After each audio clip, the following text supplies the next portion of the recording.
your name again? Sure. Yeah. My name is Eric Demore. Yeah. And how long? So we were talking about how long you've been sitting here, right? So you've been sitting here since you said 7:30 this morning. That's right. Okay. What about So why don't you tell me a little bit about why you're fasting and maybe how long you plan on fasting for, etc. Sure. Well, I started fasting yesterday at 7:30, and I plan to end it around 9 p.m. on Sunday.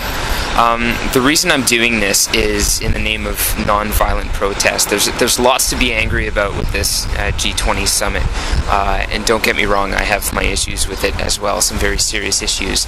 But I've chosen this weekend to focus my energies on the means by which some of us are choosing to air those grievances, which is to say, in a violent manner. So I'm targeting specifically those protesters, as well as those police officers and security officials who might be tempted to resort to violent methods. Do you think that there are going to be, because we've seen protests in the past, and we've seen, I think the one in London specifically seemed to be quite violent. Are you expecting there's been a lot of media talk with the fence and everything, and you see things right now on the internet with the Southern Ontario anarchists. There's a lot of talk about violence. There's a lot of talk, yeah. Do you think it will actually occur? It's hard to say. There's certainly precedents for that type of behavior. My hope, of course, is that nothing occurs and then it just sort of falls flat. But everything sort of seems to suggest that it's ramping up to that level of protest, which is unfortunate. But obviously, my hope is that it doesn't happen. But by the looks of it, they're certainly prepared for it.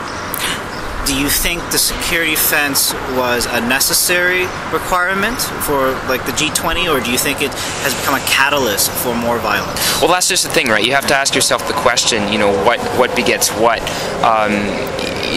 What a lot of protesters aren't processing is the fact that there's such a heavy police security presence. Maybe if they cut down on the amount of cameras that they put downtown, if they didn't bring in the water cannon and the sound cannons and all that arsenal, maybe the protesters would be less tempted to manifest in the way that they'll be choosing to manifest themselves. But who's to say?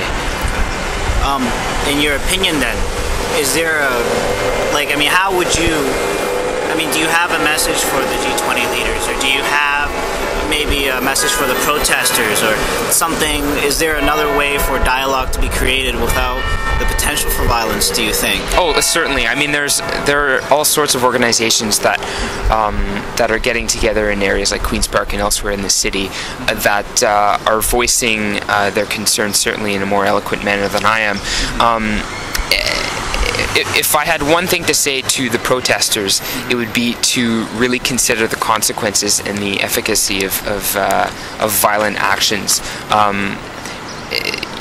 Your causes are certainly valid ones, but you really need to reconsider the means by which you're choosing to have them be known. To the leaders, I would just say to really listen to those who have issues with your decisions and your policies. It's obvious that more people disagree with the summit than they agree with it, and I think that says something about the nature of the summit, and it's certainly something we'll have to think about for future summits. Okay. Thank you very much, Eric. Thank you, Owen.